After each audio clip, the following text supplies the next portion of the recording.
Cathulmandès, le cadeau de la petite Noël. C'était la veille de Noël chez Silver Bertin, celui de tous les peintres qui sait le mieux, au gré des Parisiennes, ajouter à la blancheur des bras et des épaules, comme si son pinceau était une houppe, le velouté des poudres de riz légères, et qui n'a point de rival pour tordre sur un front étroit l'ombre un peu bistre des frisons.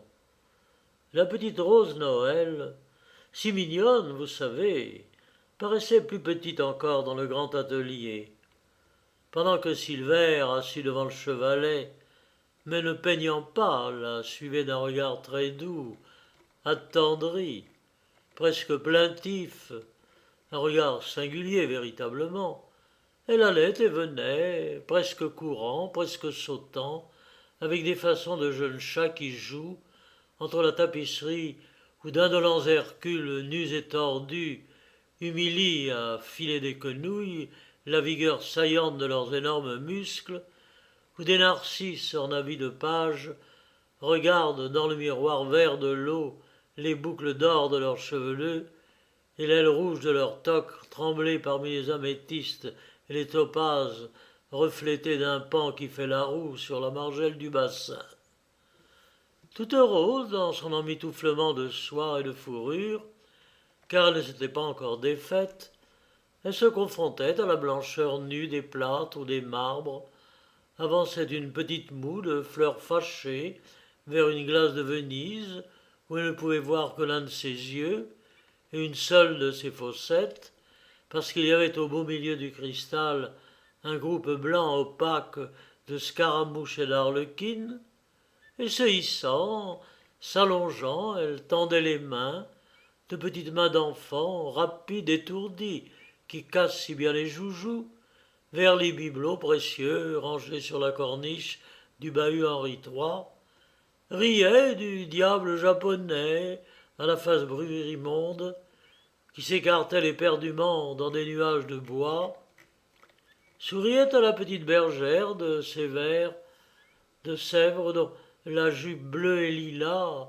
qui a l'air d'un liseron renversé, se fripe dans l'envolement d'une danse immobile, ouvrait les boîtes d'ivoire incrustées de roseaux d'or, s'étonnait de la mitre en éventail d'une iris de bronze vert, trouvait très laids les dieux hindous qui ont une pointe sur la tête. C'est comme les Prussiens, dit-elle, et qui rêvent accroupis, ayant dans leurs mains leurs orteils, regardaient tout, touchaient à tout, ne remettaient rien en place. Elle s'arrêta devant la cheminée. C'était une cheminée colossale d'où pendaient jusqu'au parquet des tentures de satin lourdement chamarrées d'or, chasubles ou nappes d'autel dont Silver avait fait des tentures.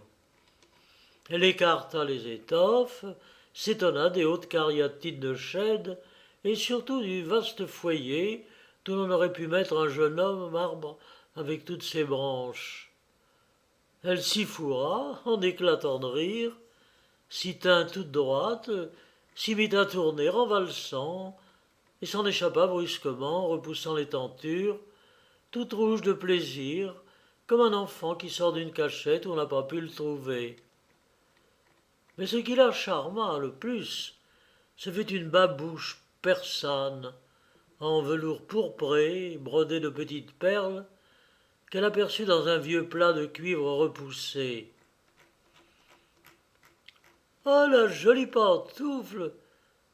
Vous ne savez pas ce que vous devriez faire? Mais puisque c'est Noël, mettez-la dans votre cheminée ce soir. » Et ce qu'elle conseillait, elle le fit. Elle plaça la babouche derrière les lourds rideaux. « Mais le petit Noël doit être mon parent puisque je m'appelle comme lui. Je lui dirai de vous apporter un joli cadeau. » Puis elle s'inquiéta d'autre chose, d'un portrait de grande dame inachevé, joli mais pas joli, d'un oiseau des îles empaillé qui grimpait à une branche de corail, d'un yatagan dans sa gaine d'argent ciselé, et enfin se trouva si lasse qu'elle se laissa tomber dans un fauteuil essoufflé en disant « Ouf, oh mais c'est très amusant chez vous. À présent, puisque vous voulez faire mon portrait, allez, je ne bouge plus, travaillez. » « Ah, je ne peux pas, dit Silver, les bras pendants. « Bon, et pourquoi ça ?» Il s'approcha d'elle et s'agenouilla lentement. « Parce que je vous aime, dit-il. » C'était vrai, il l'aimait. Oui, cette petite Noël, qui avait débuté l'année dernière au théâtre de la Tour d'Auvergne, dans une revue où elle jouait le rôle muet du phylloxéra, on lui avait fait croire, tant elle était niaise alors, que Phylloxéra était le nom d'une reine des sauvages venue à Paris pour se faire photographier chez Nadar, et qui maintenant, à force de protection, un attaché d'ambassade ayant pris l'affaire en main, figurait un petit lapin blanc dans le balai d'une féerie. Cette folle fille, qui en 12 mois avait écrit son nom sur toutes les glaces de tous les cabinets particuliers, et qui en somme était à peine jolie. Oh, pourtant, si, bien jolie avec sa ronde petite face grasse, où la bouche et les yeux ressemblent à une pivoine et à 2 bluets tombés dans du lait rose, bien il l'aimait. Et cela éperdument depuis 3 mois. D'abord, se jugeant absurde, il avait voulu ne pas songer à elle, vaincre ce stupide désir, n'allant plus au théâtre où il pouvait la voir, se gardant des soupers dont elle pourrait être. Efforts inutiles. Rose Noël l'avait pris et ne le lâchait pas. Ce joli lapin à la fourrure de neige avait une façon de battre le tambour, mais si drôle, qu'il lui était impossible de l'oublier. C'était son cœur qu'elle tapait, les petites baguettes, tout le temps. Un imbécile, oui, un amoureux. Il se résigna à être ridicule, trouvant le ridicule à tout prendre moins bête que la souffrance. « Mademoiselle, lui écrivit-il, voulez-vous me permettre de faire votre portrait pour le prochain salon ?» Je crois bien qu'elle voulait, surtout s'il la représentait en petit lapin. Songez donc, se montrer à tout le monde, comme sur la scène, sans avoir besoin de se fatiguer pour cela. Elle ne manqua pas de venir à l'heure indiquée. Même elle avait apporté par précaution le costume de lapin, pas d'encombrant du reste. Enveloppé d'un mouchoir de dentelle, il tenait dans une poche, sans la gonfler. Et maintenant, il lui avouait tout, son amour, ses résistances, tous ses grands chagrins. Mais c'était fini, les tristesses. Elle était là, elle serait bonne, elle l'aimerait. Oh, n'est-ce pas, vous m'aimerez? Il essayait de lui prendre les chères mains mignonnes qui battaient si bien du tambour. D'ailleurs, assez tranquille, comme les gens assurés de réussir. Mais pourquoi la petite Noël ne voudrait-elle pas de lui? Elle se leva, rouge de colère, et dit en frappant du pied « Alors, vous vous êtes moqué de moi? Ah, c'est pas pour faire mon portrait que vous m'avez écrit de venir, c'est pour me faire la cour. Ah bien, si j'avais su, je me serais pas dérangé, par exemple. » Étonné, il voulut répondre. Elle ne le laissa pas parler, bavardant avec une espèce de rage. « Mais je vous demande un peu ce que ça me fait que vous m'aimiez. Est-ce que vous croyez que je vais m'attendrir pour si peu? Oh mon Dieu, le pauvre garçon, il m'aime, il faut être gentil avec lui. Plus souvent, mon cher, vous n'êtes pas le seul à être fou de moi. Et s'il fallait être gentil avec tous ceux... Ah non, vraiment, les hommes sont agaçants, enfin. Dès qu'ils vous adorent, vous, ils croient que ça suffit. Pour qu'on les adore, mais c'est trop bête. Est-ce que je suis obligé de vous dire... comment donc? Parce que vous me dites je vous en prie, mais tenez, parlons peu, parlons bien. Pourquoi êtes-vous amoureux de la petite Noël? Ah, parce que vous la trouvez jolie. C'est pour ça, n'est-ce pas? Pas pour autre chose. Eh bien, est-ce que c'est de ma faute à moi, si je ne vous parais pas laide? Et vous dois-je quelque chose parce que j'ai la chance de ne pas être un monstre? Bon, j'ai des cheveux roux et touffus, comme une petite crinière de lionne, je le sais. Les plus jolis yeux de Paris, soit. Une bouche comme une fleur, oui.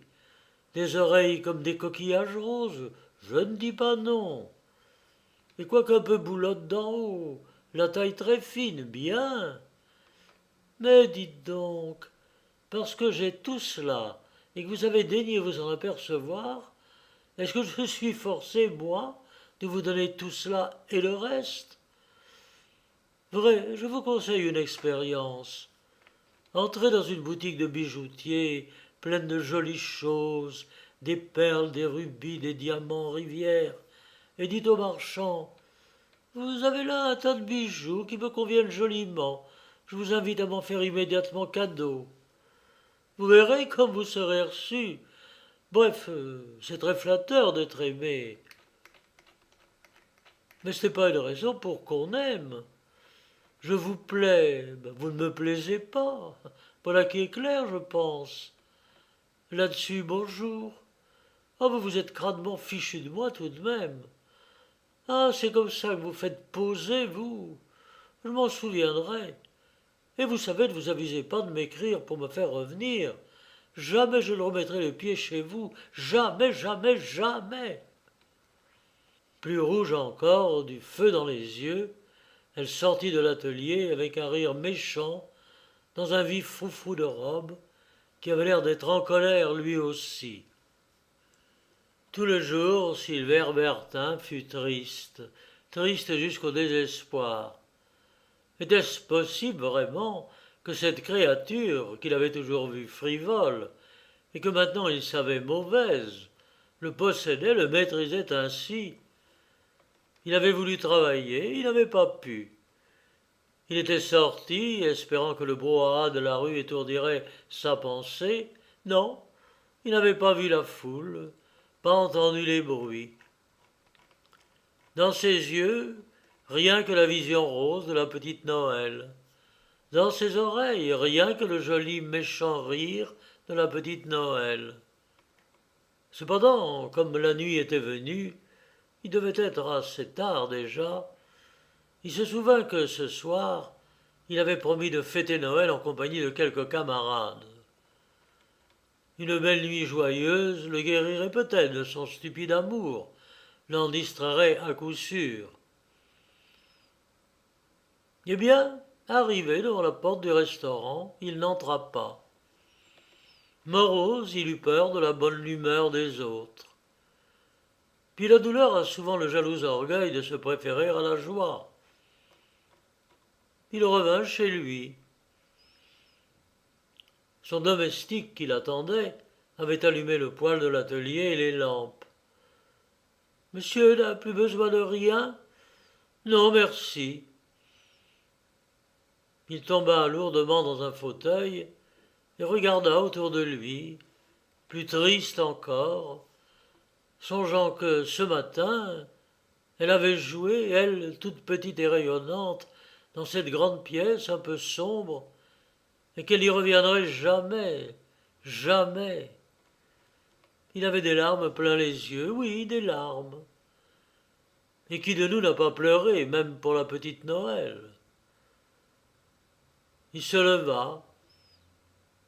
Une idée enfantine lui était venue. Tous ces objets qu'elle avait touchés aujourd'hui, où elle avait mis le charmant désordre de son étourderie, il voulait les toucher à son tour. Il y retrouverait quelque chose peut-être de la présence perdue.